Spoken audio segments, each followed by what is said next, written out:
Today we're out here in the rain taking a look at the all-new 2017 Nissan Rogue Hybrid. If you're shopping for a hybrid compact crossover in the United States, you have very few options.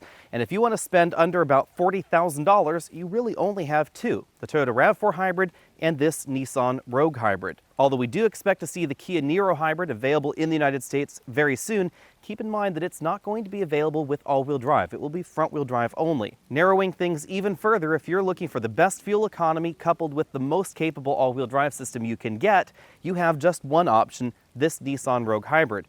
Because what's interesting about this is that it still uses a mechanical all-wheel drive system. This does not use an electric rear axle like we see in the RAV4. Although the hybrid model is brand new for 2017, the basics of this generation of the Nissan Rogue have been around for a few years. To help keep the model fresh, Nissan gave the Rogue a new front end and a new back end and some interior tweaks for the 2017 model year.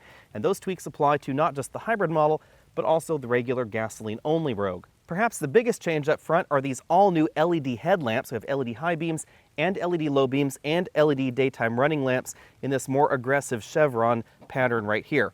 The fog lamps down below are still halogen beams. We also get a grille that's a little bit more similar to the Nissan truck line with this V-motion grille. That's what they call that, although it does look more like a chrome U to me. We have a large grille right down there below that as well. You'll notice that the Nissan badge up front is large and it's also embedded in plastic. That's because we have a radar sensor behind that Nissan logo. Now on the hybrid model, we don't get radar adaptive cruise control. Instead, that is just used for the autonomous braking system. In terms of overall length, the Rogue continues to be one of the largest compact crossovers in America. It's really obvious when you take a look right back here with the rear door and that window behind the rear door. That's because the Rogue is available in the gasoline trim as a 3-row crossover. It has sort of a mother-in-law third row right back there. The key thing to know about the hybrid, however, is that the battery pack had to go somewhere, and that somewhere is where that third row would go in the regular Rogue. That means that instead of having 5 or 7 passenger availability, the hybrid comes only as a 5-seat vehicle. Out back we find tail lamp modules that mirror that chevron theme that we saw up front. These are new for the 2017 model year, and we still find this very vertical rear hatch, very similar to what we see in the Nissan Pathfinder, which is their much larger crossover. That's again because of that large cargo area in the back and the availability of the optional third row in the gasoline-only Rogue. With a nearly 30 mile per gallon EPA combined score, the non-hybrid Rogue is already one of the most efficient compact crossovers you can buy in America. So in order to take the hybrid version to the next level, Nissan dug deep and devised an entirely new hybrid drivetrain just for this vehicle. The design of this hybrid system is very similar to the hybrid system that we see under the hood of certain Infiniti models as well as the Nissan Pathfinder.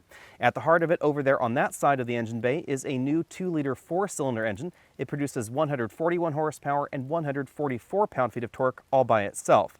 You'll notice that is less than the 2.5-liter engine that we find in the regular Rogue. To compensate for the reduction in power, they combine that engine with a 40 horsepower electric motor that's good for 118 pound-feet of torque. Because the gasoline engine and the electric motor's horsepower and torque curves are not exactly the same, this combines to give you 176 horsepower and about the same amount of torque. Primarily thanks to the ability of this system to operate in electric-only drive mode at low speeds in stop-and-go traffic, fuel economy goes up to an estimated 33 miles per gallon combined for the all-wheel drive model that we're taking a look here, and 34 for the front-wheel drive model. That makes this just a hair more efficient according to the EPA than the 2017 RAV4. We'll of course talk about how the fuel economy lives up to those estimates later in the video. Now let's talk about how this hybrid system works, because it is quite different than what we find in the Toyota RAV4, the only other hybrid crossover in this particular segment at the moment. Toyota's hybrid system uses 2 electric motors, a gasoline engine, and a single planetary gear set in order to integrate those power sources together. One of those electric motors is always permanently connected to the front wheels. Having that electric motor always connected to the front wheels gives the RAV4 Hybrid excellent regenerative braking. It also makes it feel a little bit more like an EV, especially at low speeds. The Nissan hybrid system, on the other hand, is very different. This uses a traditional CVT. It's very, very similar to the one that we see in the regular gasoline-only Rogue. The continuously variable transmission is connected directly to the front wheels and the rear wheels via a mechanical all-wheel drive system. That's very different than what we see in the Toyota RAV4 Hybrid. The Toyota RAV4 Hybrid is all-wheel drive only in the US. However, the rear axle is an electric rear axle. So in the Toyota system, there is no mechanical connection between the engine and the rear wheels, and that means that you cannot send as much power to the rear wheels as you can in the Rogue Hybrid. There's also no way to mechanically lock the power input for the rear differential and the front differential together like you can in the regular gasoline-only RAV4 or in the Rogue Hybrid. The power flow in the Rogue Hybrid is very similar to what we see in the Infiniti products. We have the gasoline engine, then we have a clutch pack. The clutch pack replaces the torque converter. Then we have that 40 horsepower electric motor, then we have another clutch, and then we have the transmission itself. The reason for the two clutch layout is so that the Rogue can drive electric only at low speeds. It simply opens the clutch pack between the electric motor and the gasoline engine that allows the power to flow from the motor through that continuously variable transmission directly to the wheels. It also allows that single electric motor to start the engine. So when it wants to do that, it just opens the clutch between the transmission and the electric motor, connects the one between the engine and transmission, and starts the engine. Then once things are cooking along at exactly the right speed, it reconnects the clutch between the motor and the transmission, and there you have hybrid power. The electric motor can then be used to drain power off of the system to charge the battery in the back, or it can pull power from the battery to augment that 141 horsepower engine under the hood. The big thing to know about this hybrid system is that it is going to drive exactly like the regular gasoline-only Rogue. It also means that we still have that mechanical connection to the rear differential. Out here in rainy coastal Northern California, where I live out on gravel roads, it's very obvious that the Rogue Hybrid has much superior traction to the RAV4 Hybrid. Nissan's latest front seat designs have been excellent for overall comfort. However, this seat is not quite as adjustable as the seats that we see, for instance, in the Jeep Cherokee. So we don't have forward adjustable lumbar support like you'll find in some of the entries in this segment. We also don't have an electric tilting front of the seat, so it simply adjusts from the rear. Although I found this 6-way adjustable power seat very comfortable for my body shape, I'm going to have to drop this to 9 out of 10 points in our comfort index because it's not as adjustable as some of those other seats that we see out there. We do have a large range of motion for this tilt telescopic steering column, however. Another thing to keep in mind is that the front passenger seat in the Rogue Hybrid is not powered and it does not have the same range of motion as the driver's seat, so it is going to be a little bit less comfortable. The larger dimensions of the Rogue versus the average entry in this segment are really obvious when you hop in the back seat because we find significantly more rear room than we find in something like a Kia Sportage or a Hyundai Tucson. In fact, the rear seat accommodations in terms of legroom and headroom, even though we do have the optional sunroof, are really not far off of something like a Ford Edge, which is actually one size step above the Nissan Rogue. The difference, however, between this and that larger mid-size two-row crossover is this middle seat because the rear bench is not quite as wide as we find in the Ford, although I still have about an inch of headroom left. I would have a little bit more if we didn't have the optional panoramic moonroof. The size difference between the Rogue and the smaller entries in this segment is very obvious when we move over to the right side of the vehicle, where this front seat was all the way back in its tracks, suitable for a 6'5" passenger I had in the car. I still have about 2 inches of legroom left. Adding the hybrid system to the Rogue does change this rear seat, because we no longer have a rear seat that slides forward and backward. However, we do have a softly padded center armrest and 2 cup holders, and the rear seats still fold in a 60-40 folding fashion. However, the seats are actually a little bit lower than the cargo area because the battery is right back there behind these seats. The hybrid battery pack has to go somewhere, and that somewhere is right back here under the cargo area load floor. That drops the cargo capacity from 32 cubic feet down to 27 cubic feet. Interestingly enough, that doesn't actually drop our bag score because we still were able to fit 5 of these 24-inch roller bags in this cargo area because of the overall dimensions, the overall width, and of course the fact that this hatch is very upright. And that means that you can actually put this 5th bag right back here like this and still close the cargo area hatch. The area where the Rogue Hybrid loses those 5 cubic feet versus the regular Rogue is right here. You can see that the load floor is actually a little bit higher off of the ground than the entry to this cargo area. And in the regular Rogue, you actually have some additional storage space under that load floor as long as you don't get the optional 3rd row. Now, if you get the optional 3rd row, then the regular Rogue has just about the same kind of cargo room as this hybrid model. The interesting thing about this cargo area is that we still have a donut spare tire right here under the load floor with the subwoofer for the audio system right there in the middle. And then the hybrid battery pack is right here. It's actually sandwiched between the load floor and the spare tire. The 12-volt battery for the car is right over there on the other side. When it comes to our exclusive trunk comfort index, I'm going to give the Rogue Hybrid 9 out of 10 points. We do lose 1 point because I think that things could be packaged a little bit more efficiently under the load floor in regards to the hybrid battery and the spare tire in the car. I think that is just a little bit of a lost opportunity for the hybrid model. However, this cargo area is still larger than many entries in the compact crossover segment, and you can actually fit just as many bags back here as you can in the Toyota RAV4 Hybrid, even though the RAV4 Hybrid claims to have a slightly larger cargo hold. As we take a look around the interior, keep in mind that we are in the top-end trim of the Hybrid. It's somewhat similar to the gasoline version of the Rogue. However, there are a few key differences. We still have this large panoramic moonroof, and we still have height-adjustable seatbelts for both the driver and the front passenger, and two-way adjustable headrests. The seats are perforated, but they're not ventilated. They are heated, however, in our trim. One of the big differences between the Rogue Hybrid and the Rogue is that there is no top-end platinum trim in the Hybrid model, so we don't get the upgraded leather and stitch work that we see in that gasoline-only version. Moving over to the dashboard, we find a very large bin-style glove compartment. It was very easily able to put a large tablet-style computer right inside there. We have some soft touch pleather right here, although we do find hard plastics below that. And then we find a soft touch upper portion of the instrument cluster. Because we're driving the top end trim with the Bose sound system, we have a center channel speaker, as well as speakers on either side of this dashboard. Two large air vents right here with a hazard light button. And then we have the optional infotainment and navigation system in our particular model. We have the typical hybrid power flow display right there. If you want to know more about this infotainment and navigation system, there is a complete video on my channel about this as well. This system is a little bit different than the systems that we see in the Maxima and the Murano. Nissan has two different infotainment and navigation systems. They have this low-end system, and then they have the high-end system with a larger screen. Below the infotainment system, we find the controls for the dual-zone climate control system, USB input down there, auxiliary input, and a 12-volt power outlet in this little storage tray. It does not have a lid on it. Instead of a funky digital shifter like some hybrids, we have a traditional console shifter. Drive is all the way to the back. And if you want to imitate manual gear ratios, even though this is a CVT, we click it over to the left, we push up for up and down for down. Behind the shifter, we find two very large cup holders, small storage cubby right there, and the controls for the heated seats, high and low. Between the front seats, we have a softly padded center armrest. It opens to reveal a moderately sized storage cubby with a 12-volt power outlet inside. You can see there's enough room for wallets, smartphones, that sort of thing. The instrument cluster gets a slight tweak for hybrid duty. We have a battery gauge right down here below the tachometer. You'll notice we were just in EV mode there, and we've drained the battery being parked here for so long, so the engine is finally turned on. This charge gauge shows regenerative braking as well as assist when the electric motor is doing the motivation. Over on the right side, we have our typical analog speedometer, and then in the center of that, we have a color multifunction display. The multifunction display gives us things like our average fuel economy, distance to empty. We can also see details about the all-wheel drive system. Right now you can see that power is 100% to the front, but I can actually engage the all-wheel drive lock button. You'll notice that little light went on over there in the tachometer.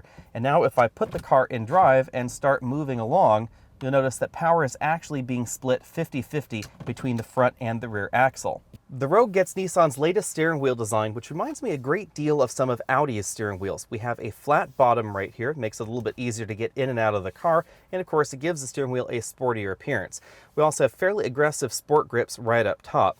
On the left side of the steering wheel, we find the controls for that multifunction display. That's this button bank right here with the OK button in the middle and the back button. Then we have track forward, backward, and volume up, down. On the right side of the steering wheel, we find the controls for the cruise control. If you were in the gasoline model, you'd have the option for radar adaptive cruise control, and then we'd have some additional buttons there as well. This is also where you'll find the voice command button and phone hang up and pickup.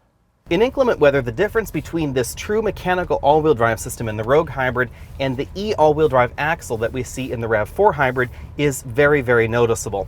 Because if I were to stop on this loose gravel road surface, it's also wet because it's been raining for 3 days straight, and I were to floor the car with the all-wheel drive lock engaged, all four tires are spinning together, so you really have a very sure-footed feel. This is going to feel very, very different in any kind of inclement weather, whether it's mud or gravel like this or snow. Traction in snow is one of the biggest differences between the regular RAV4 and the RAV4 Hybrid. Put very simply, if you live off the beaten path like I do, or if you're looking for a crossover to take you skiing, then the Rogue Hybrid is going to be a much better companion than the RAV4 Hybrid. Now you should keep in mind that the all-wheel drive lock mode in this vehicle should never be used on high traction surfaces like pavement. It should only ever be used when traction is low, like in snow, on gravel roads, etc., because it actually does lock the inputs of the front and rear differentials together. So on regular road surfaces, you can feel the vehicle bind just like a pickup truck with a 2-speed transfer case. In terms of acceleration, the Rogue and the Rogue Hybrid are essentially identical. We ran from 0 to 60 in 8.5 seconds in the regular Rogue and 8.6 seconds in this Rogue Hybrid at home. That's 1/10 of a second slower than the 0 to 60 score when we were test driving it in Georgia. The slight variation in 0 to 60 time is why I generally say wait until I have one on my own home test track in order to really compare 0 to 60 numbers with the competition. This puts the Rogue and the Rogue Hybrid sort of in the middle of the pack in this compact crossover segment. There are obviously compact crossovers with a great deal more power and a great deal better acceleration, but the vast majority of the entries are going to be just around 8 seconds 0 to 60. In terms of the hybrid competition, there really is only one competitor, the Toyota RAV4 Hybrid, and it does manage to be a little bit quicker than this 0 to 60. In our braking tests, we went from 60 to 0 in 128 feet, which is 4 feet longer than the regular version of the Rogue. That's mainly due to the added weight of the hybrid system. The battery pack in the rear and of course the electric motor add weight to the vehicle, even though the torque converter has been removed from this car. Now, speaking of torque converters, because the Rogue Hybrid does not have one, it does feel a little bit different when you're launching this from a standstill. If you're driving this moderately or a little bit more aggressively, you'll notice that there is just a very faint hint of clutch shudder. That is, of course, because the engine is connected to the transmission via a regular old clutch, just like a manual transmission vehicle. So on occasion, the Rogue Hybrid can feel like a manual transmission vehicle, but it is very brief and it's an awful lot less noticeable than the average dual clutch transmission. So the clutch shudder in, for instance, the Hyundai Tucson with its dual clutch transmission, it's much more noticeable than the Rogue. The reason, of course, is because the electric motor is connected to the transmission under normal circumstances. That means when you're starting off from a stop, the electric motor is actually making the vehicle go forward. It's giving you that initial oomph of forward motion. The amazing thing really is how smoothly Nissan is able to disconnect and connect those clutch packs. They've done an excellent job at matching the speed of the engine to the transmission when that clutch pack connects, and the overall behavior of this hybrid system is a great deal smoother than you might think when you actually take a look at the mechanics of how the system operates. In terms of overall hybrid system smoothness, I would say this is just a very small step behind the Toyota RAV4 Hybrid, which is one of the smoother in the industry.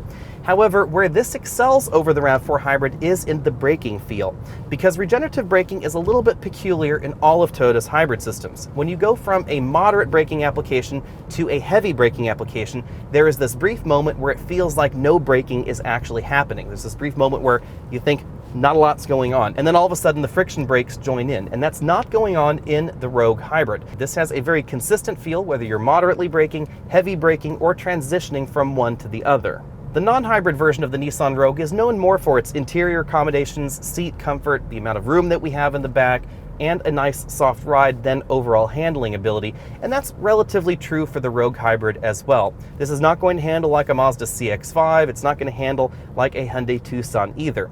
However, when we're talking about the hybrid model, the competition is an awful lot more limited. It's really, again, just the Toyota RAV4 Hybrid. Therefore, I'm going to give this a B when it comes to handling. I think the RAV4 does beat this in terms of the overall feel out on the road. However, the Rogue is fairly competent. On the flip side, very much like the regular Rogue, the Rogue Hybrid delivers a very polished ride. Now, occasionally large imperfections do make their way into the cabin. That's why I'm going to give this an A, not an A+, but this is definitely one of the most comfortable highway rides in this segment. If you're looking for a hybrid that gives you excellent fuel economy and a nice soft highway ride for road trips, this is definitely going to be the crossover for you. Helping make the cabin even more comfortable for those long trips is a greatly reduced cabin noise score versus the 2016 Rogue. Nissan put an awful lot more sound deadening in the dashboard, in the doors, and in the floor, and that has dropped the decibel score of this vehicle from 72 down to 70 decibels, making this easily one of the quietest compact crossovers you can buy. Obviously, hybrids are all about fuel economy, and that's an area where the Rogue Hybrid has been doing fairly well, but not quite as well as I had hoped. We've been averaging 29.5 miles per gallon, which is undoubtedly high for this segment. However, that's not quite as high as the RAV4 Hybrid. Now keep in mind, we are driving the all-wheel drive version of the Rogue Hybrid, and that does drop our fuel economy versus the front-wheel drive hybrid. The mechanical all-wheel drive system that we find in this vehicle that gives us that very sure-footed feeling in inclement weather, in snow, on gravel roads, etc., is the reason this fuel economy is going to be below the RAV4 Hybrid. The RAV4 Hybrid uses an electric rear axle that has much less loss in steady-state driving than the Rogue Hybrid. Even though this vehicle will disconnect the rear axle when you're steady-state traveling, it is still going to be causing more parasitic loss from the drivetrain than the electric rear axle that we see in the RAV4. There's just no way around that. The main area where the RAV4 Hybrid's fuel economy and the Rogue Hybrid's fuel economy differs is that this seems to be better than the RAV4 Hybrid in terms of highway fuel economy, but the RAV4 beats this when it comes to city fuel economy. So if you're doing a great deal of stop-and-go traffic or slow-and-go traffic, you're going to be getting better fuel economy in the RAV4 Hybrid just because of the hybrid system's design. If, however, your commute is more highway heavy, you're probably going to get better fuel economy in the Rogue Hybrid. Any way you slice it, the Rogue Hybrid is going to be one of the most fuel-efficient compact crossovers you can buy in the US. Now that said, you also should keep in mind that the regular gasoline-only Rogue delivers excellent fuel economy for a compact crossover, especially in steady-state highway driving. The Hybrid Rogue is going to be superior in stop-and-go or slow-and-go traffic, but in regular old steady-state highway cruising, that gasoline-only Rogue is very, very efficient. The 2017 Rogue Hybrid will start at $26,240, and you should be able to find it in dealers very, very soon. That's $1,000 more than a comparable non-hybrid Rogue. Now, it's important to keep in mind that the hybrid drivetrain is available only in the SV and SL trims of the Rogue, which are the two top-end trim lines. Adding all-wheel drive to either trim will set you back $1,350, and it will reduce your fuel economy by 1 mile per gallon. If you choose the top-end SL trim, then you can add the premium package, which gets you a panoramic moonroof and the autonomous braking system. A kind of odd omission with the hybrid version of the Rogue is that you cannot get radar adaptive cruise control, even though the front end of the vehicle does have that radar sensor in it. The radar sensor is used only for the autonomous braking system, and you get the regular old cruise control system. In terms of overall pricing, the Rogue slots right between the Kia Niro, which is about $3,500 less expensive, and the RAV4 Hybrid, which is about $3,500 more expensive. The Niro and the RAV4 are really the only two direct competitors for the Rogue Hybrid at this time. So let's dive right into the Toyota RAV4 Hybrid. The RAV4 Hybrid is only available in XLE, SE, and Limited trims. The XLE is the least expensive at $29,030. The Limited starts at $34,030. Depending on the trim level you get and how you value the content, the Rogue will be about $2,000 to $3,500 less expensive than the Toyota RAV4. An interesting twist here is that all versions of the RAV4 now come with radar adaptive cruise control standard, and you can't get that in any trims of the Rogue Hybrid. Overall fuel economy between the RAV4 Hybrid and the Rogue Hybrid is actually quite similar.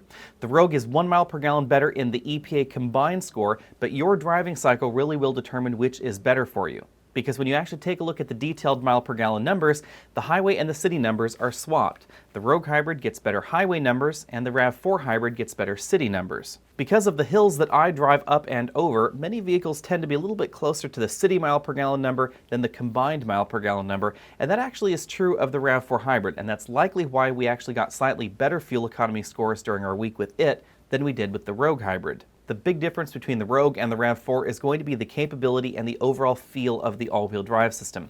Again, the Rogue uses a mechanical all-wheel drive system. It's the same system as the regular Rogue, so the hybrid Rogue is just as capable off-road or in slippery conditions.